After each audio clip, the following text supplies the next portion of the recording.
if anyone asks. My name is Mara. Mara Forrest. Special Agent Forrest. That's me. Don't forget. Don't mess it up.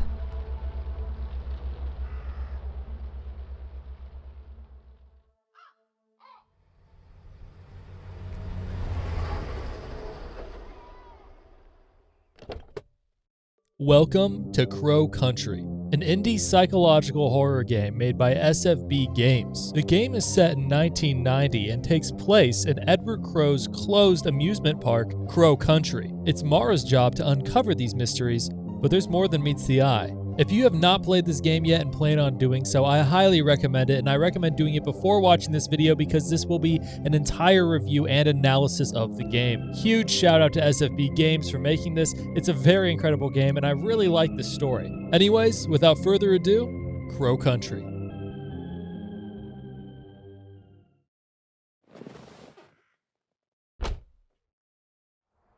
We start the game in the parking lot, having just gotten out of our car with a gun now in our hand. Before going into the park, we open the trunk of our car to stock up on some much-needed ammo.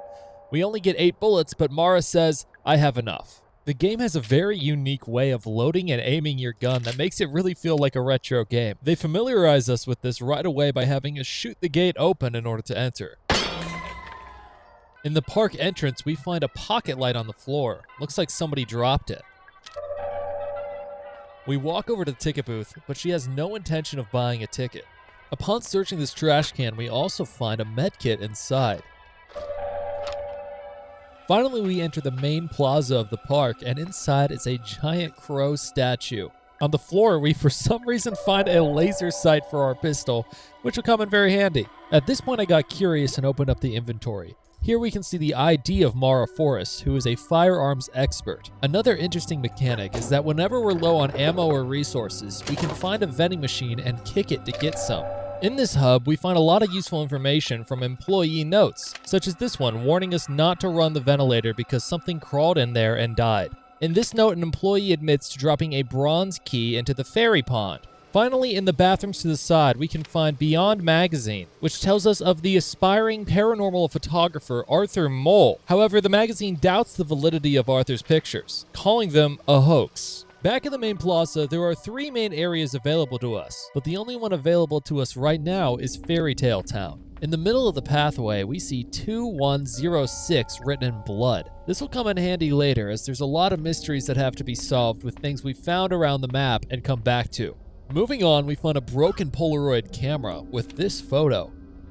Just ahead, we find the owner of this camera who seems to be hurt. Sir, what happened here? What? Who? My name is Mara Forrest. I'm here to help. They attacked me. All I wanted was proof. What's your name? Arthur Mole.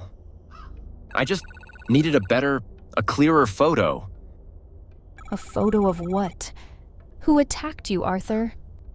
Those things, I don't know. Those people, they saw me and... All right, stay calm. You're bleeding quite badly.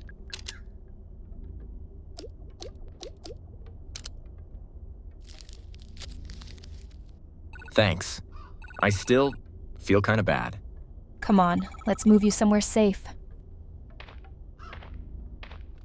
Back at the car, we now notice Mara's police file, which says it's a missing persons report.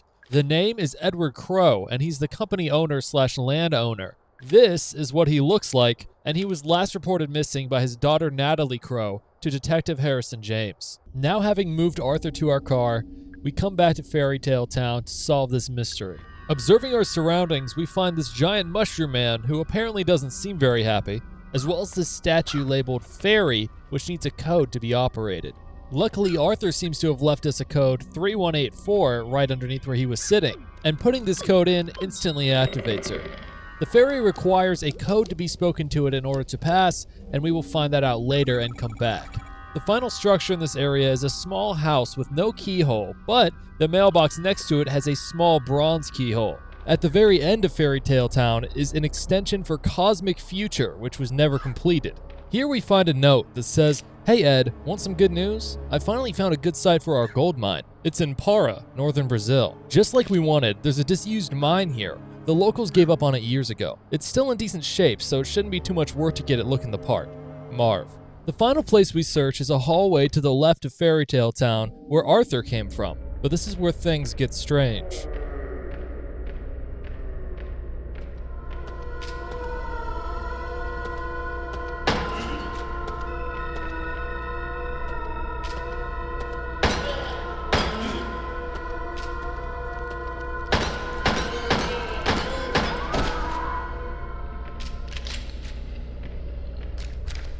After killing this creature, Mara expresses her regret, but she feels that it would be better left dead than alive.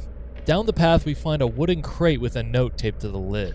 It's from Marvin Trumbull, who says, "The contents are samples of geological interest." When opening it, Mara notices it's filled with shiny rocks, which she thinks is probably gold ore. Behind this is a note from the staff, which asks, "Can I ask why the dig site access is that cute little house? Don't you think there's a chance some kid would want to go looking in there? Let's keep it locked via the keyhole on the mailbox." Finally, we leave the area, entering Crow's Lounge. Inside are books about mining and a staff memo that lists the phrase we have to say to the fairy back in Fairy Tale Town. We're able to save our progress whenever we look into a fire, which will cause Mara to say the following. The fire is crackling softly, staring into the flames. I feel something. It's a curious mixture of hope and dread. Maybe everything will be okay. And maybe it won't. Before exiting Crow's Lounge, we find another note called Tolman's Records. It says, "Monday morning, driving to work. Boss calls into my car radio. He doesn't normally do that. Something has obviously gone wrong. Intruder alarm going off in second unit. Boss thinks someone is down there. Get to work, check the security cameras. Someone is down there. He's standing right by the pool. All the security doors down to the pool are locked. Check security records. Doors untouched since 6 p.m. on Friday. Alarm has only just been triggered. I turn on the intercom, try to communicate. No response. But I hear the sound he's making. Something's wrong. His clothes don't fit him. Something is very wrong." Leaving Crow's Lounge, we head back to Fairy Tale Town to talk to the fairy, but as you can see, these creatures are now freely wandering across the park.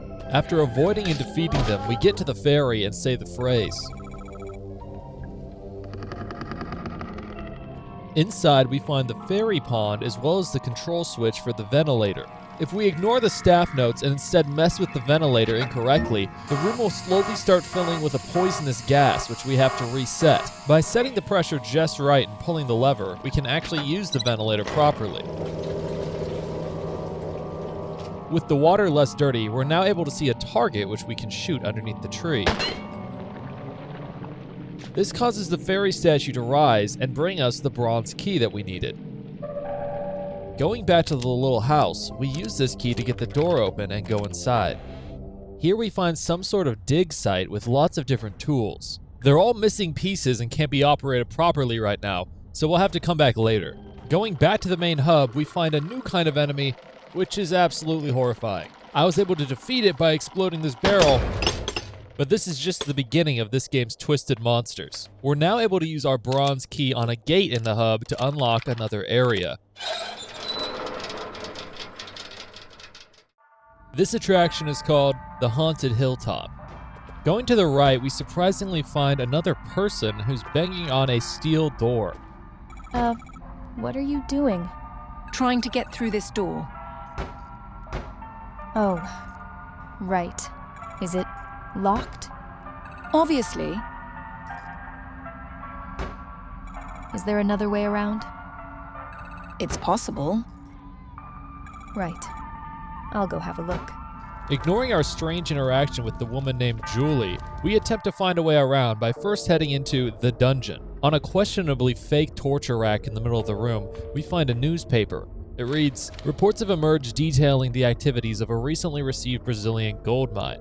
Apparently, the site, near the north coast of the state of Para, is currently operating as one of the most profitable gold mines in the Americas, selling to at least 2 major international companies. It turns out that Edward Crowe has been trying to cover up that he is the owner of this profitable gold mine, and this is the source of his vast wealth, and how he's able to make Crow country. Heading back outside, we find a locked door with a little toy owl. Mara notes, he's hooting and hollering. It's about 5 hoots, and then he stops.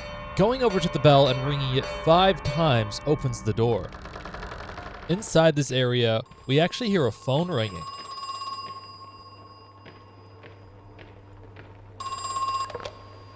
Hello? You came back. Who is this? I'll admit, I'm glad to see you're up and about. Oh, the tenacity of youth. After this strange interaction, we look around the room for more clues on what to do next. We find this scary vampire, who's not real, obviously.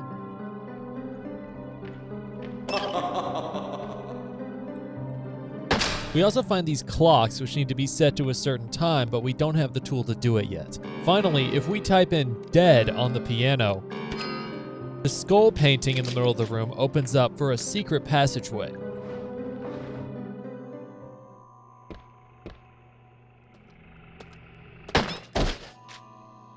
Fighting our ways through the halls, we suddenly hear a strange noise from the blue door.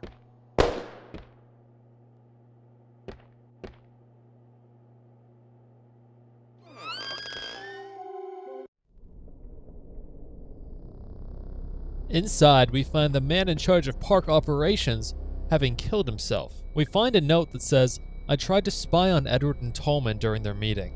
It sounded like they were talking to someone, a third person in the room who wasn't talking back. But they were talking like how you talk to a baby or a young child, speaking slowly, using simple language.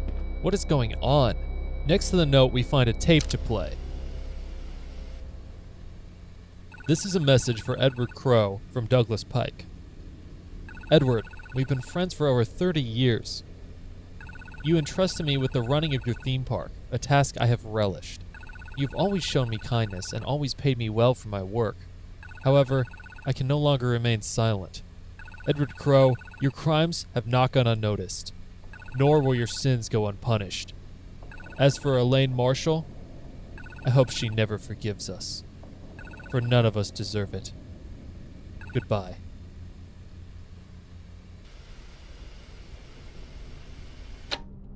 Heading back outside the room, we actually find a few grenades on the floor that we can pick up and use. Next to the door is a letter. It's a final warning legal summons from a state court in Atlanta. Dear Mr. Crowe, we sent you a letter 14 days ago and have not heard back. This is a serious matter that demands your immediate attention. You should know that Elaine Marshall's family have appointed a lawyer.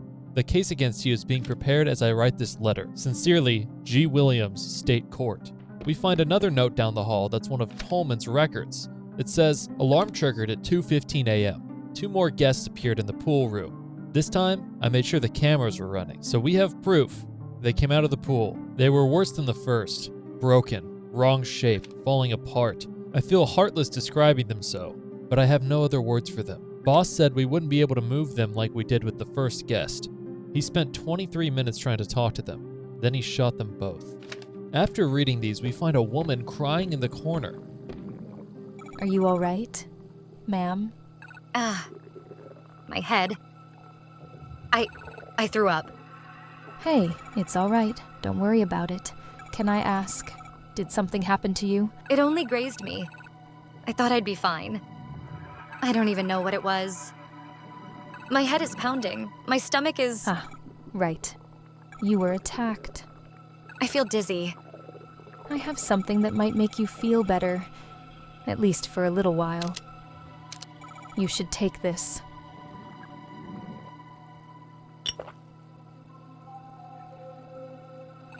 Thanks. I think that actually helped. Oh, I'm so rude. What's your name? I'm Mara. Thanks, Mara. I'm Natalie. Natalie Crowe. What are you doing here, Mara? I'm actually looking for your father, for Edward Crow. What on earth do you want with Father? You filed a missing persons report, didn't you? Yes, I did. You're who they sent? Yeah, I'm Agent Mara Forrest. But you're so... What? What about the man I spoke to on the phone? Detective Harrison? Something? Detective Harrison James. He couldn't make it. Problem with his car. So they sent you instead? Yep. This is your father's office? He's not in there. I've been out here for hours, and I still haven't heard a sound. Be that as it may, I'd still like to take a look inside. Do you know how to get in? That's gonna be difficult. You'll need the key. It's a big fancy gold one. Gold key. Got it. And you'll have to turn off the electrified door handle. How do I do that? No idea. It wasn't electrified the last time I was here. Father must have only recently had it installed. Why? What's he hiding in there? I'm sorry, Mara. I'm still not feeling great. Right, of course. I'll leave you alone. Sorry. You're kind. Ending our conversation with Natalie, we continue on and find a broken elevator as well as these stairs which lead to some sort of playroom. Using a pulley to heighten the curtains, a horrifying childlike looking creature is revealed to us. Examining it, Mara says, "Oh God, it's dead. I suppose that's all there is to say." Suddenly we hear a phone in the distance and see one of them alive.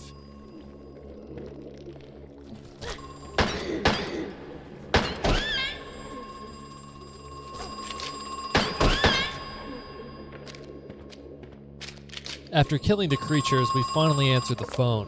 Hello? Listen, I had no idea what the roots were for. How could I have known? What roots? What are you talking about? There are 7 in total, and I cut them down, cut them open. You cut them open? What? All but one. We left one intact. For prosperity, we thought. What a farce. Finishing our conversation, we go out the door only to find that this area loops back to Fairy Tale Town. Heading back to Haunted Hilltop, we explore the other direction, going into the crypt. We find ourselves facing a shotgun pointed right at us and some sort of puzzle. Using some quick thinking, we see the red tip of the compass on the floor as well as the directions, and point the red noses in the direction abbreviated on their tombstones, such as Solomon Weselby, which is southwest. Now that the trap is disabled, we try to pull the shotgun out so that we can use it, but it breaks. It was just a plastic decoration. We now attempt to move on, but are blocked by this creature. Luckily, after defeating it, we can actually leave the crypt. Up the stairs, we find a safe room and a note saying a shotgun was left in the submarine. Shark, shark, shark, shark, dolphin is the quickest way.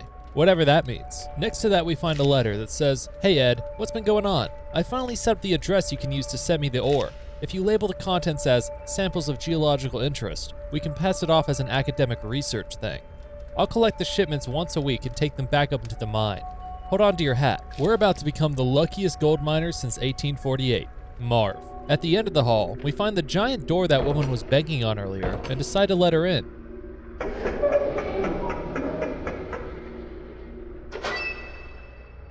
Finally. Hey, how did you get inside? I went through the crypt. There was this tombstone puzzle, and a shotgun, and this ticking clock. Okay, I didn't ask for your life story. Oh, sorry. I'm just kidding. You did good, all right? Now, there's work to be done.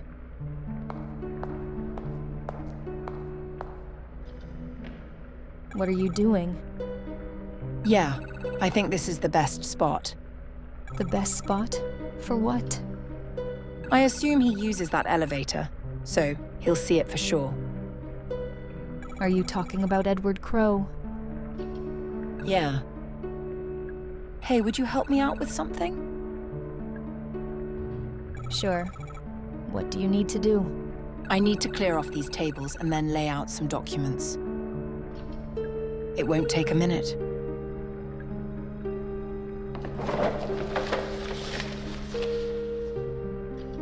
That'll do it. Thanks for the help. That takes care of that. Hopefully he'll see it.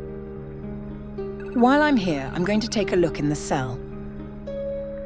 Did you go in? I didn't. No. I see. Probably for the best. We'll catch you later. Stay out of trouble, all right? In front of us is a table of evidence that Julie has laid out for the attention of Edward Crowe. It reads, Patient, Elaine Marshall, date of birth 07/05/1973. Injuries, wound across the stomach and chest, not healing due to a bacterial infection. Attempts to identify the nature of the bacteria are still ongoing. Suspected cause of injury, attacked by a wild animal. Unsubstantiated claim by the patient that she was attacked by a person. Ongoing treatment of bacterial infection. Currently, no improvement shown. Notes. Patient also complains of ongoing headaches and queasiness. Further treatment pending legal agreement between Marshall family and a third-party financer. Signed, Dr. Margaret Fielding, Atlanta Westview Hospital. Here's a photo of Elaine Marshall and more information from a newspaper, the Atlanta Globe. Incident at local theme park. Parents Luke and Patricia Marshall decided to take their daughter Elaine to a local theme park for her 15th birthday. Crow Country, named for its owner Edward Crowe, is a small amusement park found only a few miles southeast of Atlanta. It's fair to say that it's been fairly popular with the locals, but never really drew in the big crowds from some of its larger competitors. The Marshall family were walking through the haunted hilltop section of the park when Elaine became separated from her parents. Around half an hour later, Elaine reappeared. She was visibly very upset, and a patch of blood marked the front of her t-shirt. It seems Elaine had wandered into a restricted section of the park and encountered something, or someone, very dangerous. Yesterday, Atlanta Central Radio got a direct quote from Elaine herself, speaking from her ward at Westview Hospital. There was a man in a cage. Finally, all that's left on the table is the lawsuit attorney Julie Barron's business card. Before leaving, we find a safe with a book next to it that says, The Year Selena Died. If we remember from the crypt puzzle we just did, Selena died in 1872. Putting this combination into the safe opens it up and gets us the crank handle. We now make our way out of the room, only to be greeted by an even more ugly and twisted monster. Heading back to the plaza, we meet somebody new. Excuse me, miss. You really shouldn't be wandering around here. Why not? It's not safe. Would you like me to escort you out? Are you a police officer? Police Detective Harrison James. I was supposed to be here hours ago, but some kid broke into my car this morning. Little punk slashed my tires too. They look okay to me. No, they slashed my car tires. I had to borrow the bike because I couldn't use my car. Oh, right. Duh. I didn't catch your name? Oh, right. Sorry. I'm Mara. Uh-huh. So that's your car out front? The 05 Fiesta? Yeah. How'd you know? I met your boyfriend. He said he was waiting for you. Oh my god. He's not my... Never mind. It doesn't matter. Ha! You're blushing. No, I'm not. Shut up. Actually, Mara, maybe you can help me. I was supposed to meet up with a woman, a Miss Natalie Crowe. You haven't seen her around, have you? As far as I know, she's early 20s. Blonde hair. Yeah, I saw her. She was in the staff hallway outside Edward Crowe's office. Oh, great. Thanks a lot. I need to go find Miss Crowe, but I'm going to ask you to go back to your car, okay? It's not safe here. You need to go home. Sure, I was just on my way out. More or less. Glad to hear it. You be safe now, okay?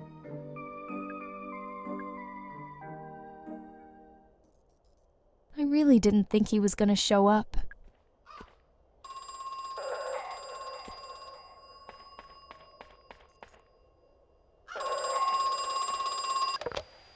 Hello?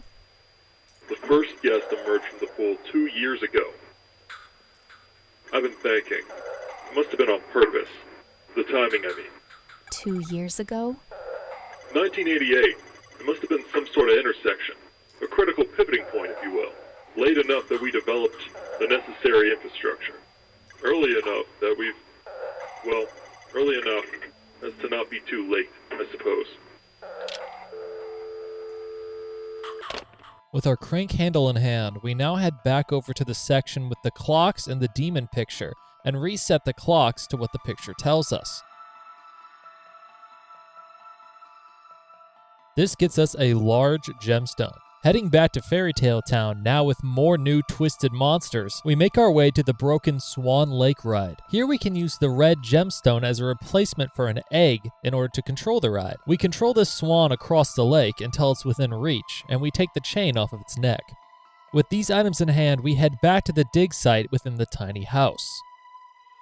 We're able to use them to slowly pull up whatever's hidden in this hole. What we pull up appears to be a solid block of resin with something trapped inside. Using the position flamethrower, we can melt through the resin and grab it.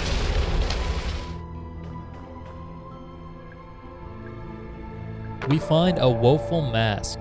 By going back to the haunted hilltop, we can use this mask in order to unlock the Witchwood attraction. With nowhere else to go, we head inside. The interior is a hedge maze where you have to solve stone pillar puzzles in order to get closer to the end. Once there, we find a giant witch's cauldron with murky water and reach in to find something.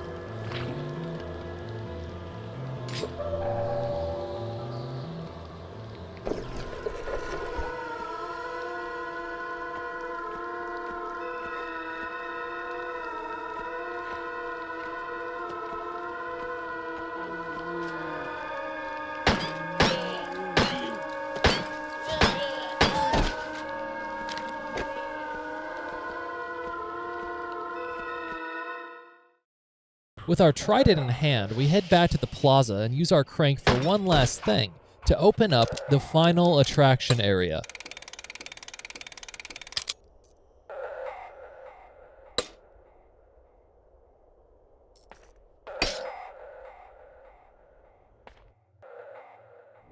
We now find ourselves in Ocean Kingdom. Only the Sunken Treasure Arcade is open to us right now, so we head inside. Here we find a weird guy in the dark. Who are you? Never seen you before. I'm Mara. Agent Mara Forrest. No That's like a girl version of my name. What's your name? Mark? Marv. Of course. Marvin Trumbull. Why are you here? Are you an employee? No, but I do work with Ed. We're, business partners. Edward Crow? Yeah. You know where he is? I was about to ask you the same question. Ah, he's gone and done it again, hasn't he? Done what? Hey, so, how old are you? Old enough. Nice gun, by the way. What is that, a Browning? A Colt? Yeah, sure. Marvin, what kind of work do you do with Crow? I work overseas normally. Just came back for a little visit. Only Crow's gone and disappeared. Great timing. I'm pretty sure he's around here somewhere. See, I want to use the northwest elevator, but Tolman's prowling around back there. Tolman? Yeah, you know, Ed's root excavation guy. Root? What? Maybe I'll try the southwest elevator. That could work. Wait, the elevators are broken, aren't they? That depends. On what? Yeah, I think I better get going. See you around, Mary. With Marv gone, we go into the room behind where he was standing, into somewhere that kind of looks like the back rooms, and ironically enough, is the back rooms of the amusement park. While looting up, suddenly, we get a call.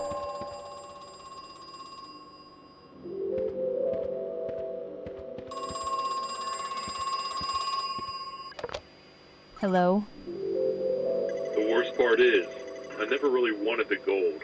I didn't really care. It was my father who wanted it. He made the decision to buy the land. Years later, when he died, he left all of Crow Country in my care. I had no choice but to come back. Finish what he'd started. Wait, The theme park originally belonged to your father? No, Crow Country is the name of the land. This land. In the middle of the room is a giant crate. Mara can hear something breathing in there, but when opening the door, nothing happens. When attempting to open the wooden door next to it, it won't budge, and there's no way to open it. Mara doesn't like this door, so she kicks it, and suddenly a keyhole appears.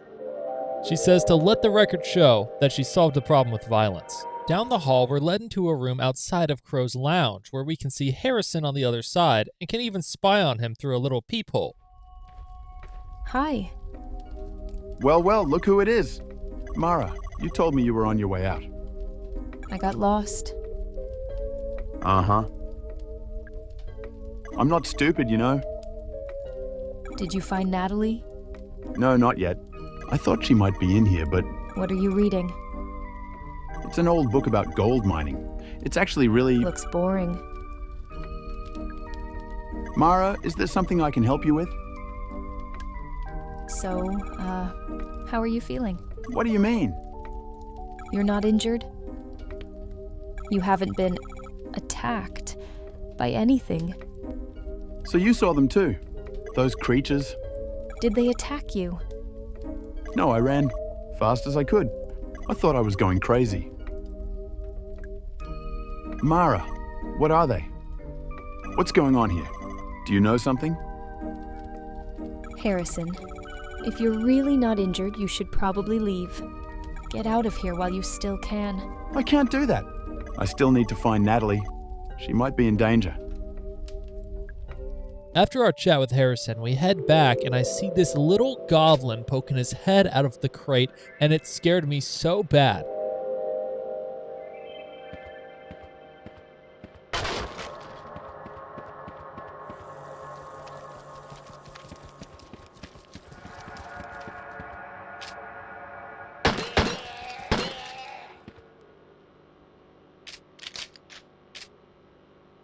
Dear God. Moving on, we go down the last hallway into the restaurant. Before we can assess anything, we get another call.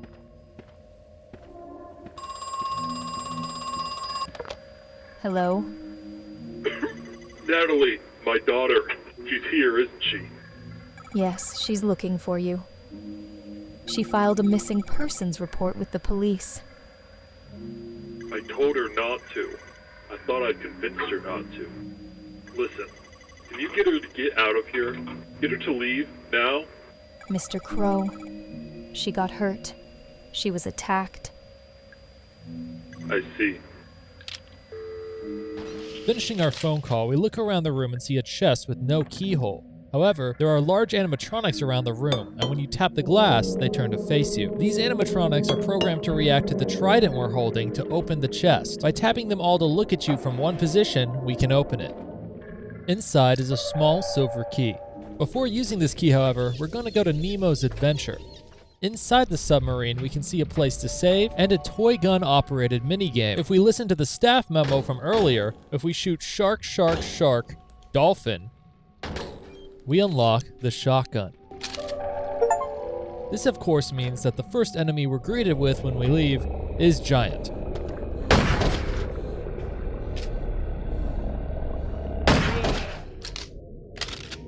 Heading back to the employees only area, find another giant enemy, and scribbled on the wall, 2106 in blood. We can now use the silver key to open the door Mara used violence on.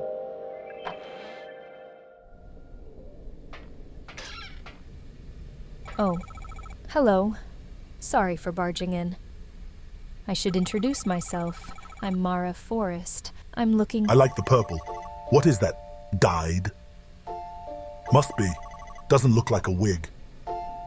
When you're finished talking about my hair, I think I might need your help. I'm looking for Edward Crow. Yeah, I bet you are. You must be Tolman. I must be. What was it Marvin said? You were the root excavation guy. Correct. What's root excavation? No idea. You know, you're not being very helpful. Correct. The park is closed. Duh. I know. So go home. I can't go home. Sure you could. Just get in your little car and drive away. I'm sure that guy you saved would appreciate it. Arthur, you know about him? At least he had the good sense to get injured once and give up. Tolman. What are the monsters?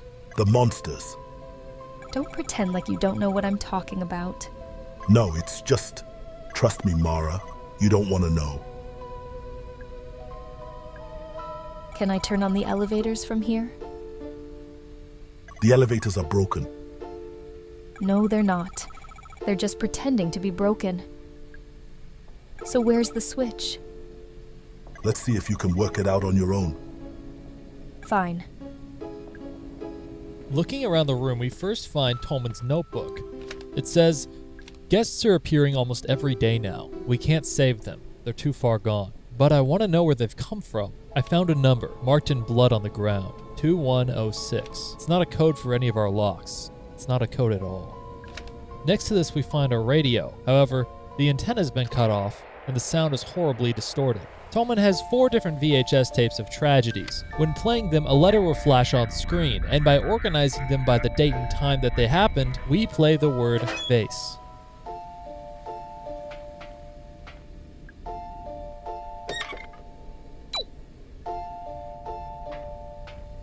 I solved your stupid puzzle. Be honest. You loved it. Mara, hold up. What is it? Don't go down there. You'll regret it. So be it. Heading outside, we can now see the elevator works, and we head down.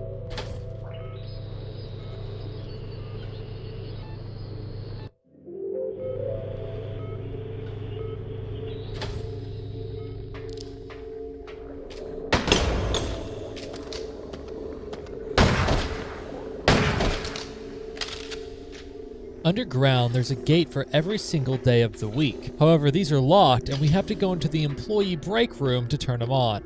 Inside, we find the root access switch and turn it on. Simple as that.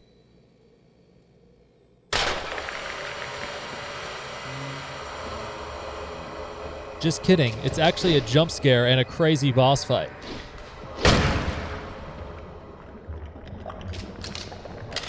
After defeating this creature, we go back outside to check out all the different route accesses. Starting with Sunday, inside we find the generator that's electrifying Crow's door. After destroying this, we can observe a giant green pillar in the middle of the room. It's titled Calibration Route 1, Sunday, preserved for posterity. Moving on to Saturday, we find a small wooden model. It depicts these green pillars coming out of the ground up into the surface. When observing this room's green pillar, we find a big saw and a machine that cranks it up to the surface. In the Friday room, we find a very similar setup with the same tools, as well as a vat of acid that might come in handy later. Before entering Thursday, we find a familiar pink bike outside and find that Harrison has found his way down here as well. Harrison, what are you doing? It's not safe down here, you know. Yeah, no, I know. I got chased by some kind of creature, I think. Did it touch you? Did it? No, I got away. Just about. I ran in here to hide, to get out of the way, you know? Right. Good idea. And there's this big gas vent, and I thought, okay, maybe I can be of use. Maybe I can turn this off. Yeah? How's that going? Bad. I don't know how to do it. I tried, but it's too complicated. I don't get it. Hey, it's okay. I'm sure you can do it. I'll help you out, okay? In order to help out Harrison, we first need some way to operate this computer. Unfortunately, we can't do that yet, so we'll be back later. In Wednesday, we find another green pillar with machinery, and we also find it in Tuesday next to a machine that can charge things with electricity. Finally, we explore the last route, Monday, where inside we find Tolman and Marvin. So, Mara, what do you make of them? What do I make of what? The roots. The big green tubes? Those are the roots? Why are they called that? That's just what Crow named them. What are they made of? The outer shell is mostly copper. However, the inner core is. 24 karat gold. Purest there is. As you know, Trumbull, you piteous old leech. Shut it, Tolman, you traitorous old cretin. All the machinery, the big circular saw, it's for... We call it root excavation, although harvesting might be a more accurate term. The roots are cut into shorter segments, which are lifted up to the surface. all this just to extract the gold? Correctamundo. She wasn't talking to you, Trumbull, you heinous old parasite. Bite me, Tolman, you pompous old jackass. Mr. Trumbull, what are you doing down here? Hey, kiddo, what's shaking? I'm still looking for Edward Crow. Ain't we all, ain't we all? Why are you looking for him? Well, how should I put this? I just need a little help with something. He's on the run from the Brazilian authorities. He came back here to hide. Shut your trap, Tolman, you self-righteous old busybody. Why don't you make me, Trumbull, you bloated old gas bag? Mara, you really should get out of here. I can't leave now. I'm so close. Close to what exactly? Do you even know? Listen, I know you want to... Don't bother with the pep talk. She doesn't care. Quiet down, Trumbull, you greasy old half-wit. Don't talk to me like that, Tolman, you cantankerous old sea sponge. So, what happened in Brazil? Crow and I were running a little operation. See, it was somewhat duplicitous in nature, I guess you could say. You were selling the gold, right? The gold from the roots? Oh, you've been reading up on me, have you? Why go all the way to Brazil to sell the gold? It's like too much of a good thing. You know what I mean? No. Well, you see, the gold we scooped out of the roots, right? It's too pure and there's too much of it.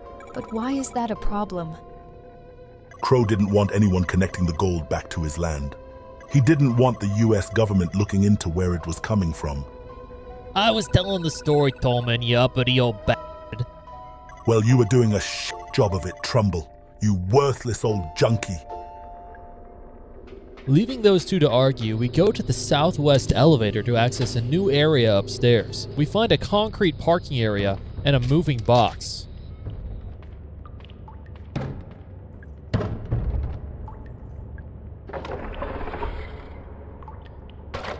Hey, kid. Julie, what happened? I'll tell you if you help me out of this thing. Of course. Let's get you out of there.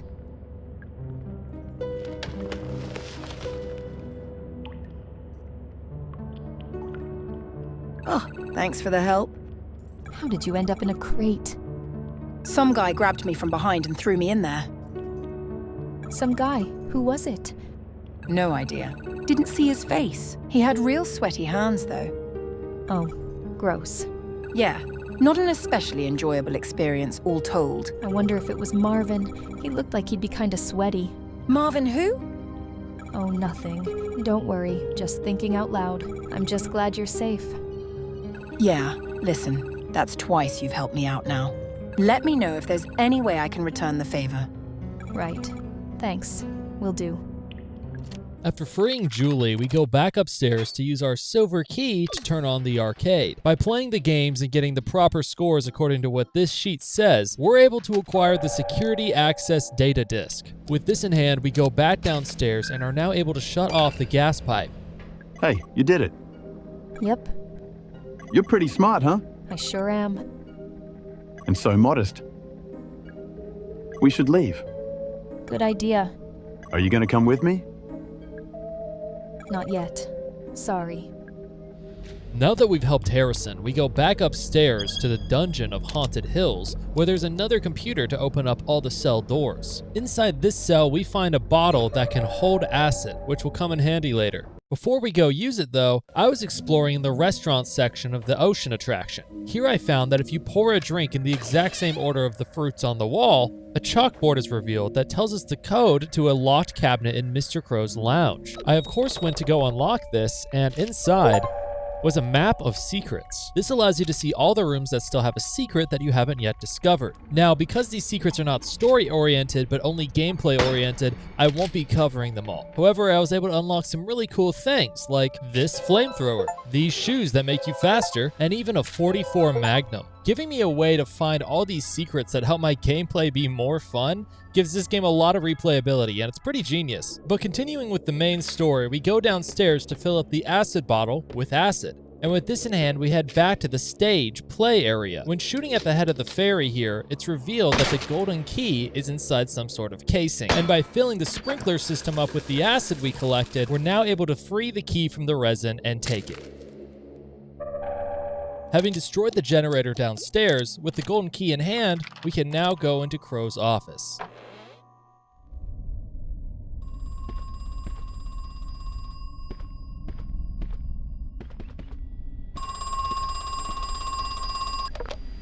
Hello.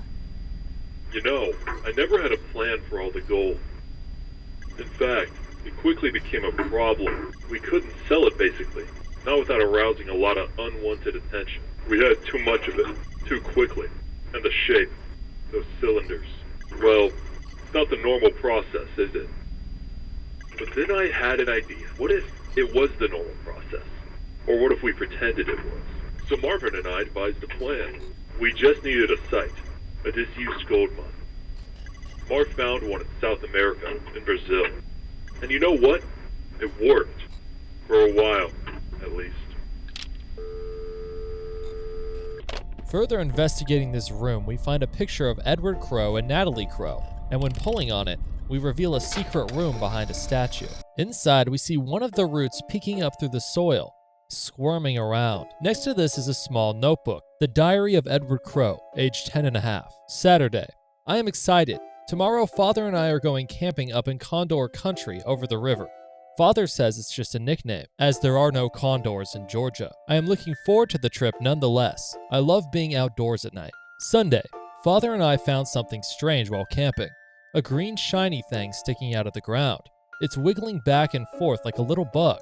But Father says it's not a bug, as it's made of metal. Monday. We found a second wriggling metal thing, a couple 100 feet south of the first one. Father wanted to know what it was made of. He cut the tip of it with his camping knife. Inside is a different metal. It looks like gold. Tuesday. 2 more shiny things. 4 in total. Father says there may be more. Wednesday. Father bought Condor Country as well as a couple of acres on either side. He said we could rename it if we wish.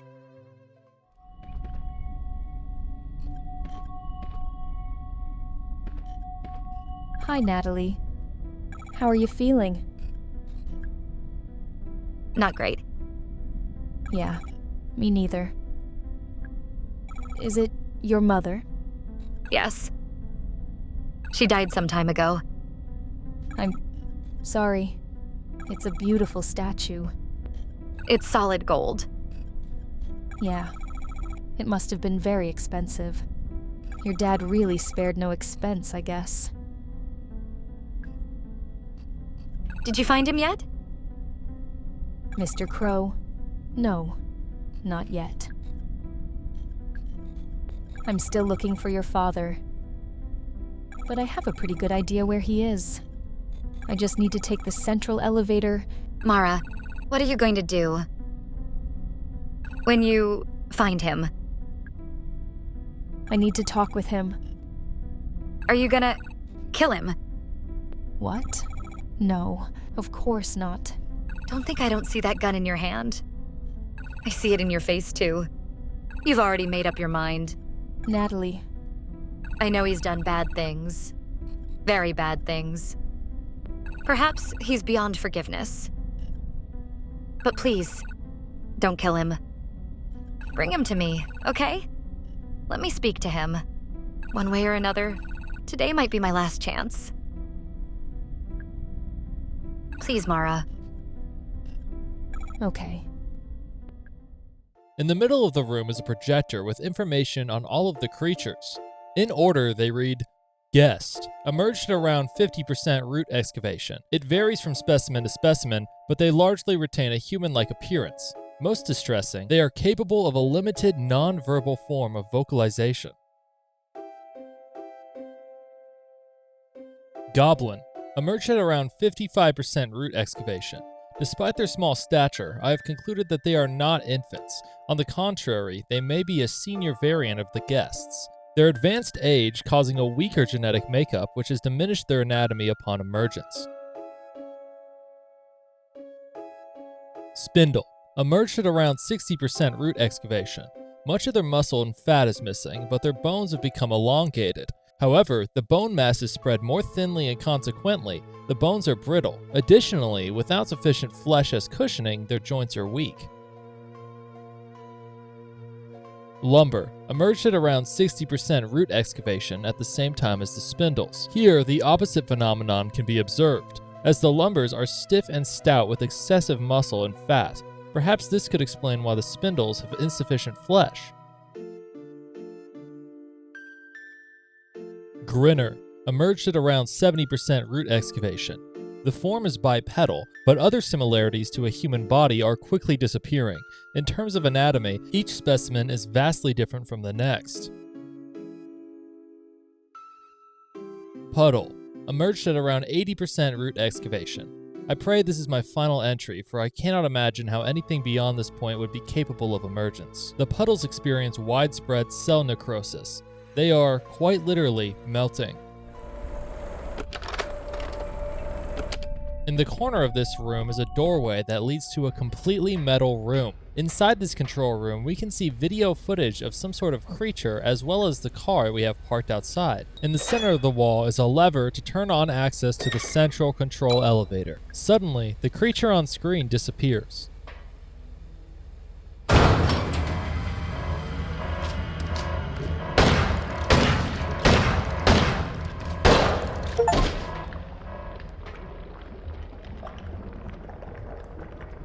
After getting my shorts scared off, we go to the ocean area in order to use our golden key on a locked room. Inside are the controls to a ride we need to get on, but first we get a phone call. Hello? You're still alive. I know it's dangerous up there. A lot of them got out into the open. But I know you brought a gun. Have you been killing them? The guests? They're in no shape to continue living. The ones that emerged more recently, even more so. As I continued the root excavation, the guests became even less, well, some of them aren't even bipedal anymore. It goes without saying that we cannot let them leave Crow Country. We cannot afford to let them infect anybody else. What are they? Who are they? They're irreversible. After our phone call, we look around our room at the ride controls, only to figure out we need someone to operate it while we're on the ride. So we go find Julie, who said she'd do us a favor, and she says she'll do it for us. Making good on her word, Captain Julie sends us off.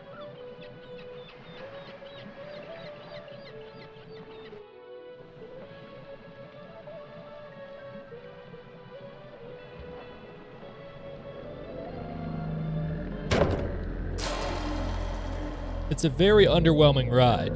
Luckily, we're not here for the ride, but for the battery inside this mermaid. Unfortunately, on our way back, it seems something happened to Julie, and we can't find her.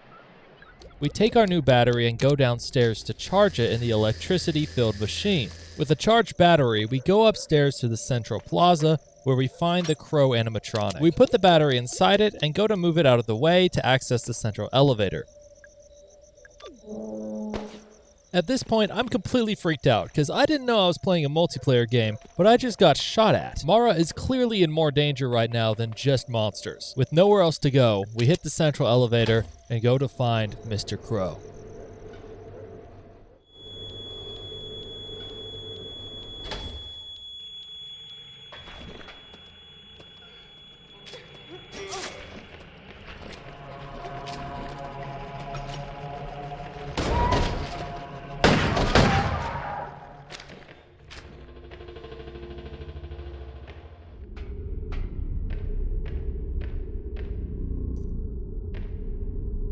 Oh God, it's Harrison. He's dead. He must have been attacked by those... Wait, no. He was shot. Harrison, I'm so sorry. Harrison James. ID number 05061. Date of birth, January 12th, 1965. Firearms expert.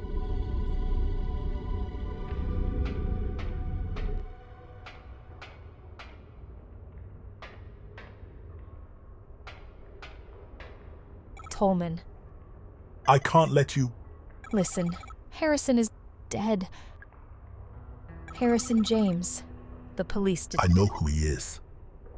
I'm sorry, Mara. He shouldn't have come here. It was only a matter of time before one of those creatures. He was shot. With a gun. Shit. Do you know who did it?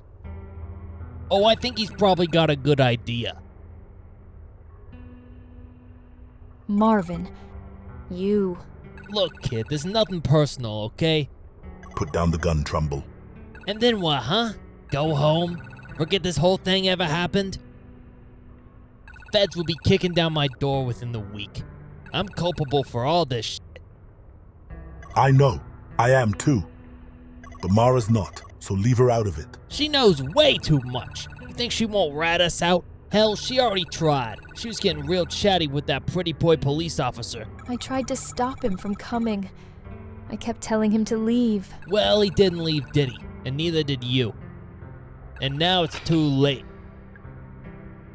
What was that? No idea. Bullshit. This is some sort of trick. I ain't...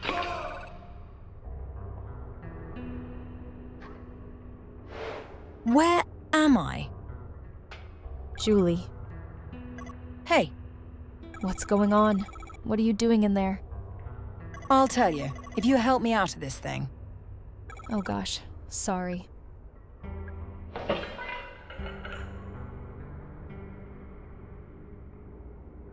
Julie, I thought you'd been... I came out of the boat ride, and you were gone. There was blood. Something grabbed me, dragged me backwards into the vent. What was it? Whatever it was, there are several more of them, hiding out in the pipes. It's pitch black in there, but I could hear them. Smell them. And what? They tried to kill you? No, mostly they just shook me around, made a bunch of noise. Shouting, weeping, moaning, whatever you'd call it. Sounds about right. What do you mean? They're angry, but they don't want to kill us. They're trying to communicate. Mara, you haven't introduced me. Oh, right, sorry. Julie, this is Tolman. He works for Edward Crowe. And Tolman, this is Julie Barron. She's a lawyer. She was hired by Elaine Marshall's family. I see. What are you two doing down here? Someone's been killed, shot. A police officer. Goodness me. Tolman here was just about to go deal with it, weren't you? I'll come with you. I have experience with this kind of thing. Good. Okay. Thanks. Mara. Something else. Natalie Crowe is waiting in Edward Crowe's office. Would you go see how she's doing? Crowe's daughter? Sure, of course. I'd love a chance to talk to her, actually. You're not... One last thing. Arthur Mole. He's out in the staff parking area, in my white Fiesta. Would you check on him too? I've left him alone way too long. Of course, we can do that too. Thank you. Mara, what are you going to do? I'm going to do what I came here to do. We'll be waiting by your car, okay? Okay? Thanks. Come along, Mr. Tolman. We've got lots to do.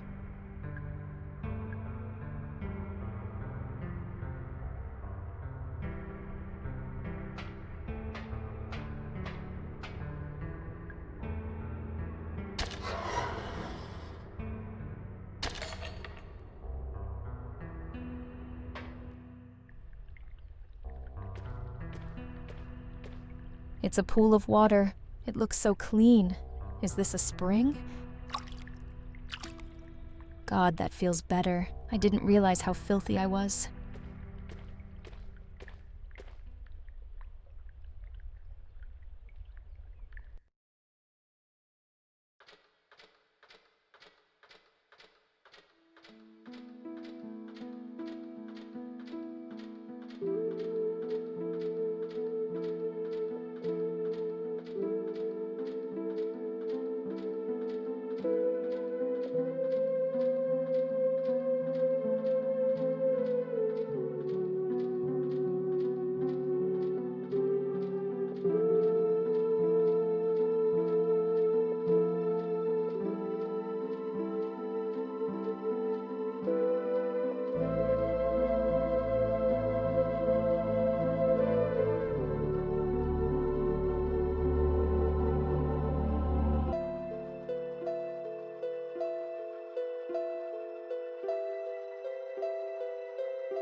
Mr. Crow, I'm here. I'm in your lab. Hello, Elaine. Open the door.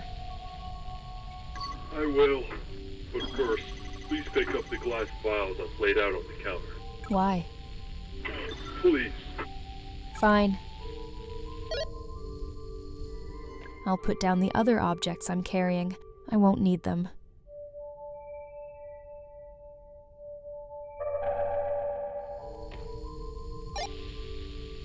Mr. Crow, I have the vials. Open the door. Stand back.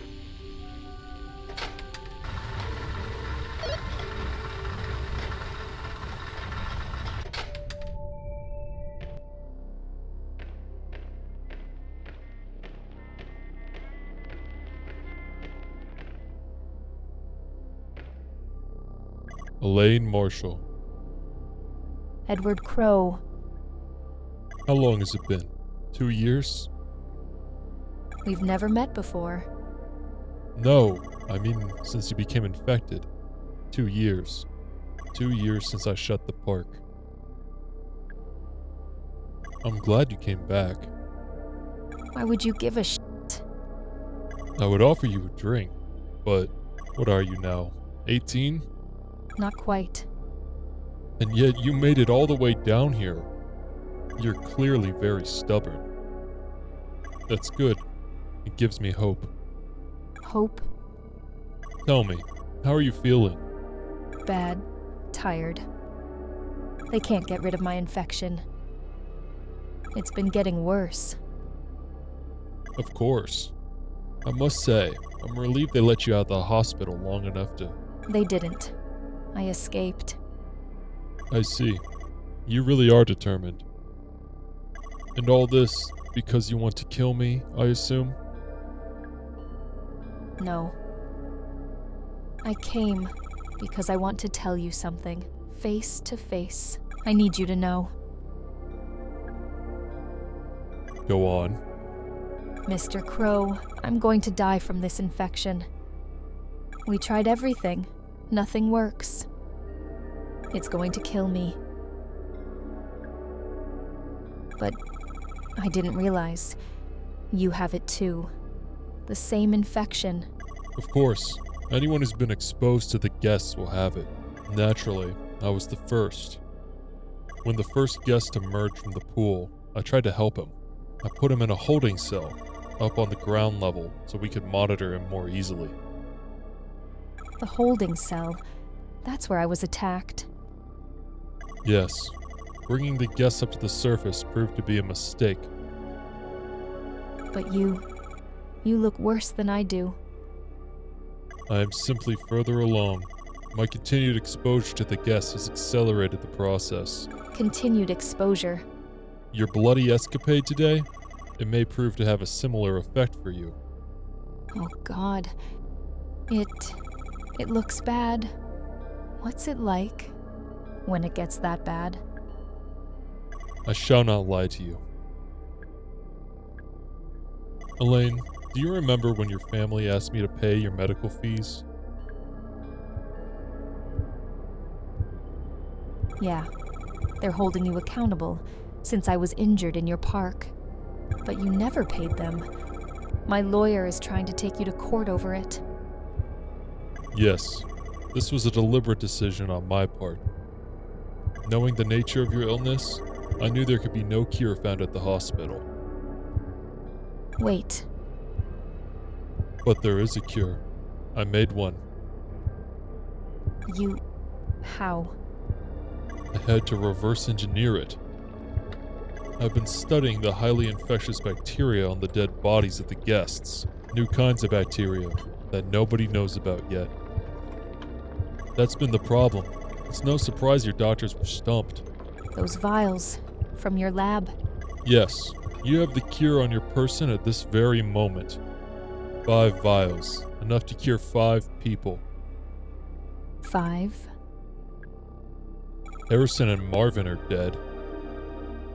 So that leaves you, me, Natalie, Tolman, Julie, and Arthur. That's 6 people. You didn't make enough vials.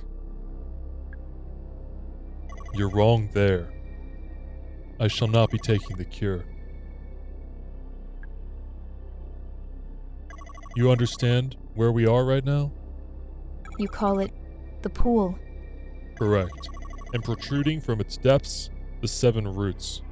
What's left of them after years of you cutting them up, harvesting them for gold. Exactly right. Elaine, look at me. Listen. The pool is a gateway. And guests are human beings who attempted to travel through it and emerged here. Why do they look so... Why are they so messed up? Because I've spent the last 10 years dismantling the mechanism of that gateway. I don't understand. The pool still works, technically. But thanks to me, it's severely malfunctioning. You see, the roots are a kind of calibration antenna, necessary to accurately and safely transport those who travel through the pool. Mr. Crow, where are they coming from? The guests. What's on the other side of the pool? You understand now how my excavations have been causing the mutations of the guests? Also understand, the mutations have been getting worse as I cut down more of the roots. The beings that emerge from the pool now, they barely resemble humans at all. Most of them cannot walk, let alone speak. But that first guest who emerged from the pool all that time ago, he was the least mutated. No. Yes, Elaine, he could speak. Just barely. He told me who he was and why he had come. I wrote it down, word for word, on a little piece of paper. And then, I went back to harvesting the roots. No subsequent guests were capable of speech. You may now understand why I'm choosing not to take the cure. My time is short. Before I die, I must look upon what I have wrought. You're going through the pool? Hold out your hand. What? Take it.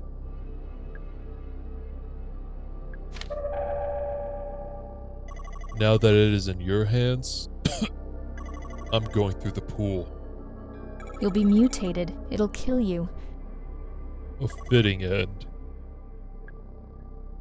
Perhaps, if I am lucky, I may get a glimpse of what lies on the other side. I have one more thing to ask of you, Elaine. If, for any reason, I re-emerge from the pool, I want you to kill me. But If I re-emerge, I will be in no shape to continue living. Do you understand? Goodbye, Elaine. I raise a glass to your future.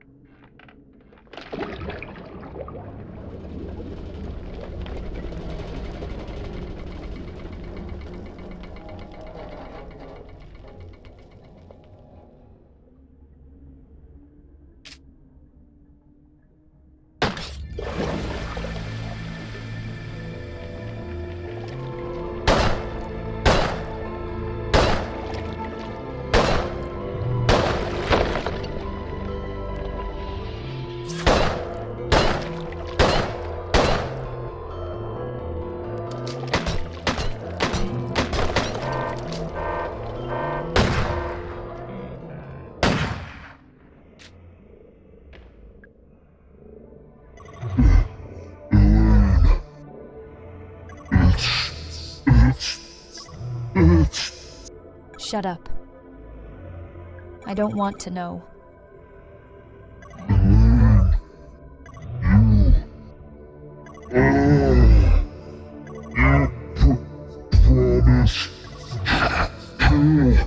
Yeah.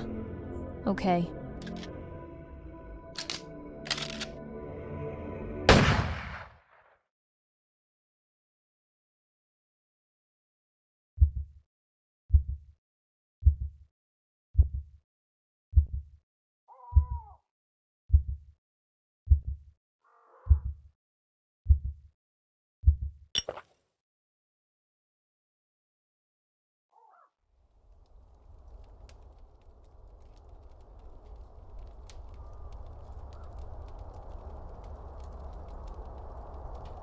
staring into the flames.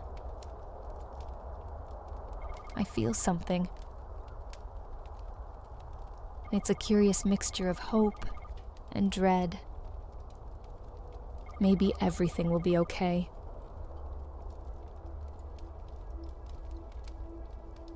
And maybe it won't.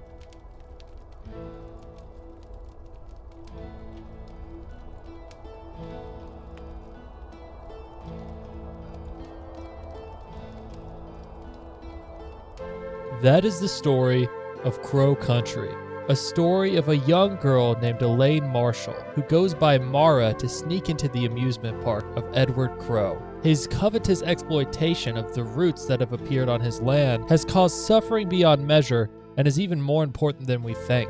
You see, before going through the pool, Crow hands us a note from the first guest. It says, 2106, uninhabitable, ruin, we come 1988, last chance, warn, stop, change. Just like Tolman had said in his records, 2106 was never a code in anywhere of the building. 2106 is a date from the future.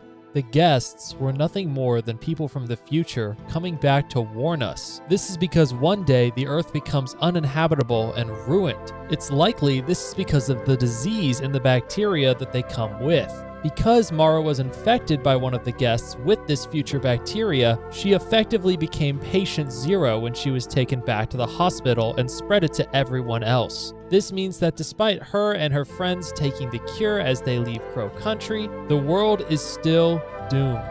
The stable time loop that has been created guarantees Earth's destruction. This is an absolutely insanely creative story, and what a plot twist. I could not believe my eyes when I read it. Once again, a massive shout out to SFB Games. This was so fun to play, and the story so creative. If you guys enjoyed watching this video, it takes a lot of time for me to make this, so make sure to subscribe and leave a like so that I know if you guys want me to make more. I'll also be hosting my 4th annual Crunch Miss, where you can win $100 just from competing in some Jackbox games against the rest of chat. If that sort of thing interests you, make sure to stop by. I'll be streaming December 23rd at 9 p.m. CST. You can also just get regular updates in my Discord in the description below. Anyways, thank you so much for watching, and see you next time.